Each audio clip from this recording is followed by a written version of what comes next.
ή την ΑΒ. Υπάρχουν προφανώς άπειρα εργαλεία online.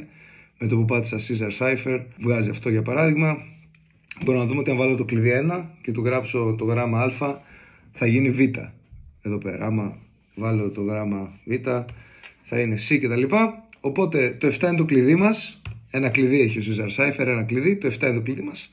Και εδώ βάζουμε τη λέξη flute να την κρυπτογραφήσουμε ή αποκρυπτογραφήσουμε. Και με το κλειδί 7 βγάζει MS BAL, που είναι και η λύση, χρησιμοποιώντας και τα 3 στοιχεία για αυτόν τον γρίφο.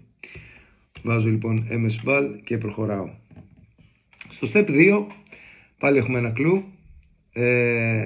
Σου λέει ότι μπορεί να χρειαστείς το hashtag. Τώρα ξέρεις τι χρειάζεσαι και σου δίνει και ένα κλειδί. Εδώ δεν ήθελε τίποτα το φοβερό, απλά σκέψη και ψάξιμο. Γιατί αυτό το κλειδί επί της ουσίας είναι ένας κωδικός για ένα YouTube βίντεο που έχουν όλα. Αν πατήσω ένα τυχαίο YouTube βίντεο θα δούμε εδώ πάνω ότι όλα τα βίντεο έχουν στο URL ένα κλειδί τέτοιου τύπου. Άμα λοιπόν πάρεις copy-paste αυτό το κλειδί και το βάλεις εδώ, παίρνεις αυτό το ιστορικό και φοβερό κομμάτι βάζοντας τον κωδικό εδώ πέρα.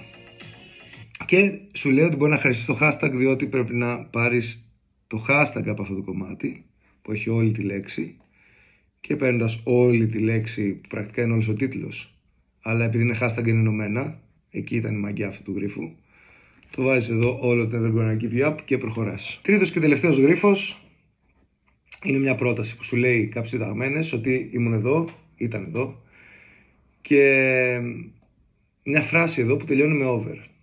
Το over εδώ υποδηλώνει ασύρματο, άρα αεροπλάνο. Αρχικά πολύ απλά, αν πάρεις τις συνταγμένες και τις βάλεις στο Google όπως είναι αυτή η πρόταση, σου βγάζει ότι είναι το Τορόντο, διότι είναι οι συνταγμένες από την πόλη του Τορόντο. Άρα είσαι στο Τορόντο και μιλάς με over και λες έκανα πολύ καιρό να είσαι εδώ. Και επειδή έχουμε το over, άρα αεροπλάνο, πρέπει να βρεις γιατί έκανες καιρό να με δεις, γιατί είναι η μακρινή πτήση. Ψάχνεις λοιπόν τις πιο μακρινές πτήσεις από κάθε πόλη και από το Τορόντο η πιο μακρινή πτήση που υπάρχει είναι για την Μανίλα, μια πόλη στις Φιλιππίνες. Άρα βάζεις Μανίλα και κερδίζεις. Αυτός ήταν και αυτός ο γρίφος 40. Μείνετε συντονισμένοι.